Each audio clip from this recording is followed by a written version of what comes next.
ابتدا ہے رب جلیل کے ببرکت نام سے جو دلوں کے بھید خوب جانتا ہے۔ تمام ویورز کو السلام علیکم۔ دوستو، آج ہم سیر کرنے والے ہیں یورپ کے ایک ایسے ملک کی جہاں آج بھی دلہن بازار لگتا ہے۔ بولی لگائیں اور دلہن خرید کر لے جائیں۔ بابا وانگا کی ہوش ربا پیشین گوئیاں، اور اس نے کرونا وائرس کے بارے میں کیا پیشین گوئی کی تھی۔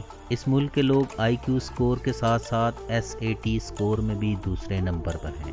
ذہین ترین لوگوں میں سب سے زیادہ ہوشیار عورت ڈینلیا سمیٹچیفیا کا تعلق بھی اسی ملک سے ہے، اور ایک سٹڈی کے مطابق اس ملک کے لوگوں کی لمبی زندگی اور ذہانت کی سب سے بڑی وجہ کیا ہے۔ فیس بک کے بانی مارک زکربرگ کا اس سرزمین سے کیا رشتہ ہے۔ دیوار مہربانی یا وال آف کائنڈنس کی ابتدا کیسے ہوئی۔ مسلمانوں کی 128 سلطنتیں مٹ چکی ہیں۔ یوک، Crimea, Poland, Serbia, Romania, Hungary, Bulgaria, Rhine, Gibraltar, یونان، بلغراد سے ہمارے آثار کیوں مٹا دیے گئے؟ فرانس، تیونس، مراکو، الجزائر اور لیبیا سے ہمیں کیوں رخصت کیا؟ جاننا چاہتے ہیں تو ویڈیو کو اینڈ تک دیکھنا ہوگا۔ محترم ناظرین، کسی بھی سماج کو جاننے کے لیے وہاں کی تاریخ، تہذیب اور آج کی جو زندگی ہے، اس کو جاننا بڑا ضروری ہے۔ اس کے بغیر آپ کی سیاحت نہیں ہے۔ یہ صرف میوزیم، کھنڈرات تک محدود نہیں ہے۔ گلیوں، بازاروں، سڑکوں، عبادت گاہوں میں بھی جانا ضروری ہوتا ہے۔ آپ بھی دیکھیں میرے ساتھ کہ کیسی ہوتی ہے دنیا، کیسے جیتی ہے دنیا، کیسے جی رہی ہے دنیا۔ میں ہوں اون بلال، اور اسپائڈر ٹی وی پر نئے آنے والوں کو وش ملے، بھری کری آیا، بخیر راغلے، مرحبا، جی آیا نو، خوش آمدید اور ویلکم۔ بلغیریا، اس کا آفیشیل نیم ریپبلک آف بلغیریا ہے۔ دوستو، ٹورزم انسان پر علم کے نئے راستے کھولتی ہے، وہ در دکھاتی ہے جہاں کتاب بند ہوتی ہے۔ بلغیریا یورپی یونین کے غریب ترین ممالک میں سے ایک ہے، لیکن آپ کو وہاں ٹہلتے ہوئے ایسا بالکل محسوس نہیں ہوگا۔ اس کے متحرک بولیوارڈ، خوبصورت رہائشیں، ہوادار کھلا اسٹریٹ پلان، پرفیکٹ اولڈ فن تعمیر، سرسبز پارک، سنی بیچ، گولڈن ریت کے ساحلی ریزورٹس، پاسکو اور پارمورو کے موسم سرما کے ریزورٹ، ریلا مونٹین پر پیدل سفر، سستے تفریحی مقامات اور ساحل سمندر اور زندگی کی آرام دہ رفتار۔ صوفیہ کی کشش برٹش، جرمن، رومینین، رشین ٹورسٹ کو کھینچ لاتی ہے۔ جزیرہ نما بلکان کے مشرقی سرے، یورپ کے جنوب مشرق میں واقع اس ملک کی سرحدیں مغرب میں سربیا، میکڈونیا اور جنوب میں یونان اور ترکی، شمال میں رومینیا سے ملتی ہیں۔ بلغیریا اور رومینیا کی سرحد قدرت نے خود بنائی ہے، یعنی دریائے ڈینیوب دونوں کے درمیان ہے۔ اس کے رقبے کی بات کی جائے تو اس کا کل رقبہ 1,10,993 اسکوائر کلومیٹر یعنی 42,855 مربع میل ہے۔ یہ دنیا کا 103واں بڑا ملک ہے۔ بلغیریا نازیوں کی سرزمین میں واحد ملک تھا جس نے یہودی آبادی کو ہٹلر کے حوالے کرنے سے انکار کر دیا تھا۔ مارٹنیسی، ہر سال مارچ کے پہلے دن، جسے بابا مارٹا کہتے ہیں، یعنی دادی مارچ کا دن، بلغیرین ایک دوسرے کے ساتھ سرخ اور سفید بنے ہوئے بریسلٹ کا تبادلہ کرتے ہیں، اور اسے درختوں پر نئے پتے نکلنے تک پہنے رکھتے ہیں، اور درختوں کو خوش آمدید کے طور پر بعد میں باندھ دیتے ہیں۔ یورپ کی کئی ایسی باتیں ہیں جو ہمیں سیکھنے کی ضرورت ہے۔ آپ کسی غریب سے غریب ملک میں چلے جائیں، کسی کو بھی بوتلیں، ریپر، پھلوں کے چھلکے سڑکوں پر پھینکتے نہیں دیکھتے۔ ان کے ہاں ذات برادری نہیں پائی جاتی، جھوٹ، حسد، کینہ ان میں نہیں پایا جاتا۔ سب سے بڑھ کر ان کی لائف میں ڈس لائک کا بٹن ہی نہیں ہے۔ آپ ان سے مذاق کریں تو آگے سے کھلکھلا کر ہنس دیتے ہیں، جن سے ہم کوسوں دور ہیں۔ یورپ کے 16ویں بڑے ملک بلغیریا کا دارالحکومت صوفیہ ہے۔ صوفیہ کیپٹل کے ساتھ ساتھ کنٹری لارجسٹ سٹی بھی ہے، جو ملک کے دوسرے اور تیسرے سب سے بڑے شہر ورنا اور پلوڈیو سے 3 گنا بڑا ہے۔ یہ ملک کا معاشی ہب اور 1.3 ملین بلغیرین کا گھر ہے، جن میں 85% ٹرکش اور روما نسل کے لوگ پائے جاتے ہیں۔ صوفیہ کا ذکر 7,000 سال پہلے ملتا ہے، جس کی بنیاد 2 اہم ترین تجارتی راستوں کے سنگم پر رکھی گئی۔ یہ یورپ کا سیکنڈ اولڈسٹ سٹی ہے۔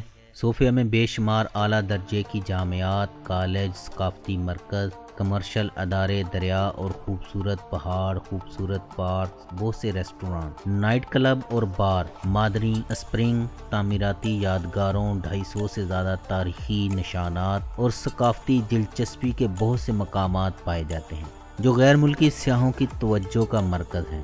یہ ٹھنڈا شہر ہے۔ شہر کا اوسطاً سالانہ درجہ حرارت 10 ڈگری سینٹی گریڈ رہتا ہے۔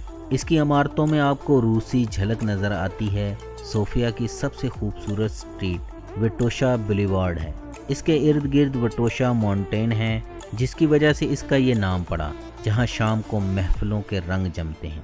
یورپ میں یہ بات عام ہے، بازاروں میں فنکار بیٹھتے ہیں، یونیورسٹی کے اسٹوڈنٹ بھی اپنے فن کا مظاہرہ کرتے ہیں، جنہیں پسند آتا ہے وہ انہیں داد دیتے ہیں، ایک ان کا فن نکھرتا ہے اور ان کی حوصلہ افزائی ہوتی ہے۔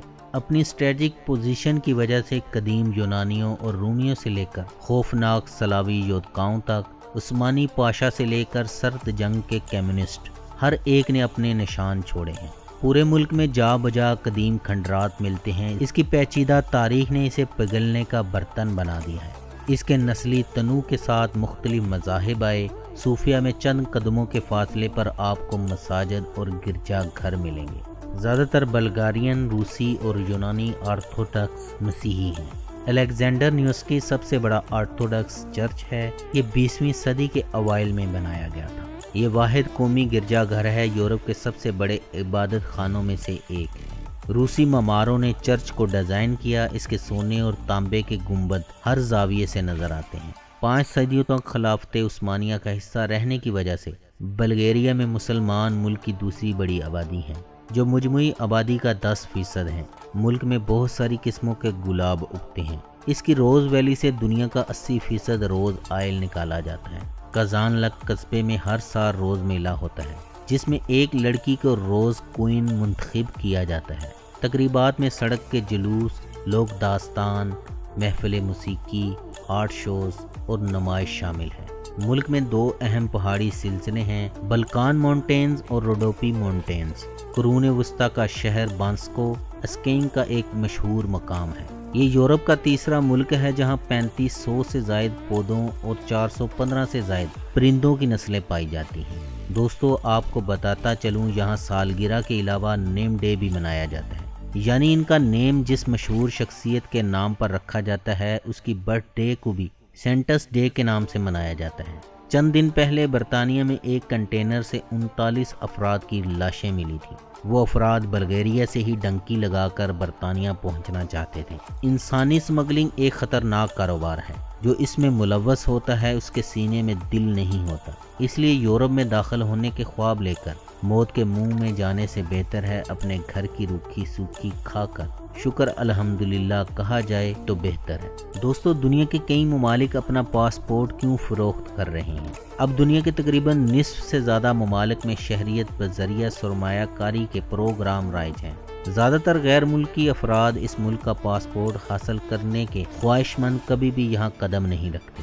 ہانگ کانگ دنیا میں شہریت کی سب سے بڑی منڈیوں میں سے ایک ہے۔ وہ چین میں خود کو محفوظ تصور نہیں کرتے۔ وہ بینک اکاؤنٹ کھولنے، جائیداد خریدنے یا کاروبار شروع کرنے کے لیے یورپ تک رسائی چاہتے ہیں۔ سینکڑ پاسپورٹ $25 ارب کی بین الاقوامی صنعت بن چکی ہے۔ اگر آپ بھی سینکڑ پاسپورٹ حاصل کرنے کے خواہش مند ہیں تو آپ $5,60,000 میں بلغیریا کا پاسپورٹ لے سکتے ہیں۔ پاسپورٹ اب اس ملک کی حکومت کے لیے کمائی کا سب سے بڑا ذریعہ ہے۔ دوستو، عامل بنگالی بابا ہمارا ڈسا پانی نہیں مانگتا، سنگ دل محبوبہ آپ کے قدموں میں جیسے لطیفوں سے شہر کو گندا کرنے کے بجائے آپ کو یورپ کے تقریباً تمام ممالک میں ٹیٹو وال ضرور نظر آئے گی، جہاں آپ اپنے فن یا دل کی بھڑاس کو دیوار پر اگل سکتے ہیں۔ ملک کے تمام نسل کے لوگوں کی سرکاری زبان بلغیرین ہے اور تمام نسلی گروہ اسے پہلی یا دوسری زبان کے طور پر بولتے ہیں۔ یہ سلوکی زبان کی سب سے قدیم زبان ہے اور یہ سیریلک حروف تہجی میں لکھی گئی ہے۔ اس کی کرنسی لیو بیجین کے نام سے مشہور ہے۔ ملک میں روزانہ 2 منٹ کے لیے اپنے ہیروز کی قربانیوں کو خراج تحسین پیش کرنے کے لیے سائرن بجائے جاتے ہیں۔ اس وقت تمام ٹریفک رک جاتی ہے اور ہر شخص کھڑا ہو جاتا ہے۔